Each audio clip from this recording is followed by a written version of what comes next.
Tips numéro 8, capter l'attention. Ah, alors là, il y en a qui vont me dire, ouais, mais on fait toujours pareil, capter l'attention, c'est bien gentil, mais qu'est-ce qu'on doit faire?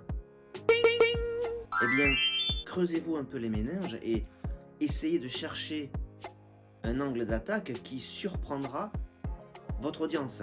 Capter l'attention, ça s'appelle un scroll top. C'est-à-dire que les gens, ils scrollent, ils scrollent, ils scrollent, et à un moment donné, ils s'arrêtent. Et pourquoi ils s'arrêtent? Il faut trouver la raison du pourquoi ils s'arrêtent, la raison du comment vous avez fait pour capter, comment cette vidéo a fait pour capter l'attention de ce prospect.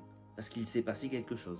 Ça peut être visuel, ça peut être un son, puisque quand vous êtes dans le système de scroll, si vous vous arrêtez sur une vidéo, ou si vous passez lentement sur une vidéo, elle peut se mettre en route, et le son peut surgir s'il est activé. Mais dans 80% du cas, c'est quand même visuel. Donc il faut un visuel qui se démarque et qui capte l'attention. Des visuels peuvent être tout bêtes. Il y a un grand ciel bleu derrière vous, vous êtes devant une statue reconnue dans le village ou la ville où vous êtes, et les gens vont reconnaître l'endroit, et hop, ils vont s'arrêter, parce qu'en général, quand vous êtes actif sur un réseau social, ce n'est pas pour le monde entier. Souvent, allez, à 60% des cas, c'est pour les gens du coin. Vous êtes un artisan, vous n'allez pas chercher des personnes aux Antilles.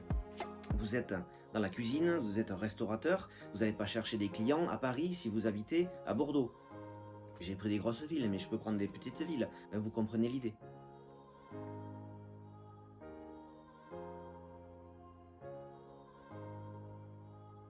Et une fois que vous avez capté l'attention, la rétention n'est pas très longue sur les réseaux. Vous ne postez pas comme sur YouTube des vidéos de 30 minutes ou d'1 heure. Donc la rétention, elle se pose quand même moins que sur ce réseau-là. Mais une fois que vous avez capté l'attention et que vous avez retenu le prospect, il ne faut pas oublier l'appel à l'action. Je vous en ai déjà parlé dans un tips précédent, mais l'appel à l'action est primordial.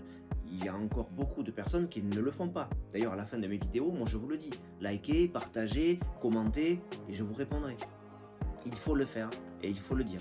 Une précision, l'appel à l'action n'est pas forcément « appelez-moi, contactez-moi, envoyez-moi un email ». Non, un appel à l'action, ça porte bien son nom.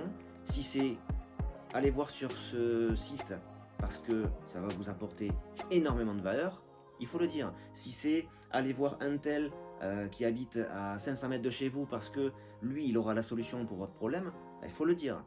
En tout cas, l'appel à l'action, il ne faut pas l'oublier.